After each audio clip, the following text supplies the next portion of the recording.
Nah, sebagaimana yang kita ketahui bahwa homomorfisme itu merupakan suatu pemetaan.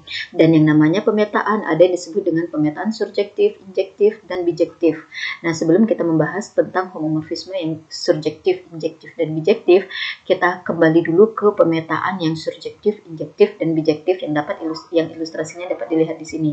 By the way, suatu pemetaan dikatakan bijektif jika pemetaan itu surjektif dan injektif. Jadi jika kedua ini berlaku, maka pemetaannya dikatakan bijektif. Kita lihat apa itu pemetaan yang surjektif dulu. Nah, suatu pemetaan dikatakan surjektif jika setiap anggota pada kodomainnya ini mendapat pasangan dari anggota pada domainnya. Ilustrasinya, ini merupakan surjektif karena setiap anggota di kodomain ini dapat mendapatkan pasangan.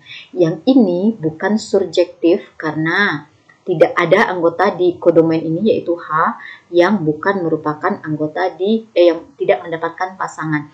Jadi pemetaan ini bukan surjektif.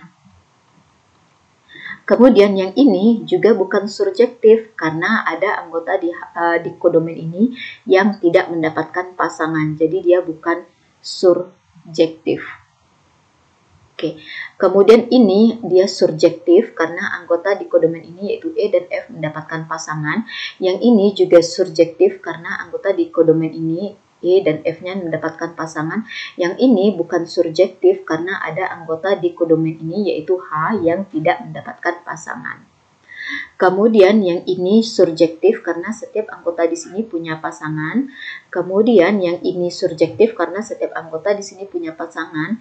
Kemudian yang ini juga surjektif karena setiap anggota di setiap kodomainnya itu punya pasangan. Jadi ketiganya di sini adalah surjektif. Kemudian ada yang disebut dengan pemetaan yang injektif. Suatu pemetaan dikatakan injektif jika anggota di kodomain yang mendapat pasangan itu dia punya satu pasangan saja. Nah, ilustrasinya adalah yang ini. Ini dikatakan pemetaan yang injektif. Karena ketika anggota di kodomain ini mendapatkan pasangan, mereka pasangannya hanya satu. Atau dengan kata lain, tidak ada anggota di kodomain ini yang selingkuh atau tidak ada anggota di kodomain ini yang mempunyai pasangan lebih dari satu. Jadi yang ini adalah injektif.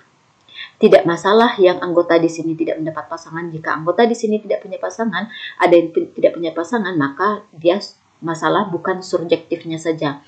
Tidak ada hubungannya dengan injektif. Jadi injektif ini intinya adalah bahwa tidak ada anggota di kodomain ini yang selingkuh atau tidak ada anggota di kodomain yang pasangannya lebih dari satu. Nah, ini injektif, yang ini tidak injektif, bukan injektif, disampaikan di sini ya, karena G ini selingkuh atau punya pasangan lebih dari satu. Yang ini tidak injektif, karena anggota E dan F ini pasangannya lebih dari satu. Yang ini juga bukan injektif, karena E ini pasangannya lebih dari satu.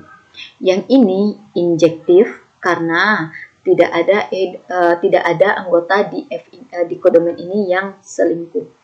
Yang ini injektif karena setiap anggota di kodomain ini punya pasangan hanya satu. Ini juga, ini juga.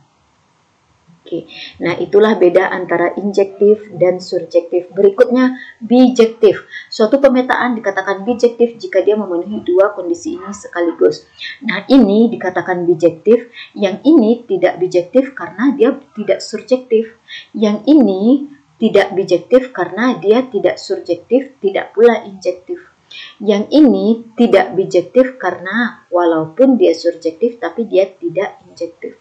Yang ini tidak bijektif karena dia tidak injektif.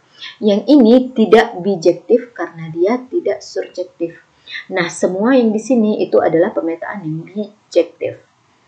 Nah, itu beda surjektif, injektif, dan bijektif.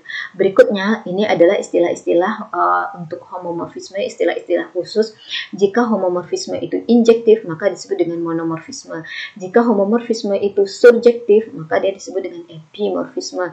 Jika homomorfisme itu bijektif, maka dia disebut dengan isomorfisme. Dan jika homomorfisme itu adalah pemetaan dari grup ke dirinya sendiri, maka disebut dengan endomorfisme.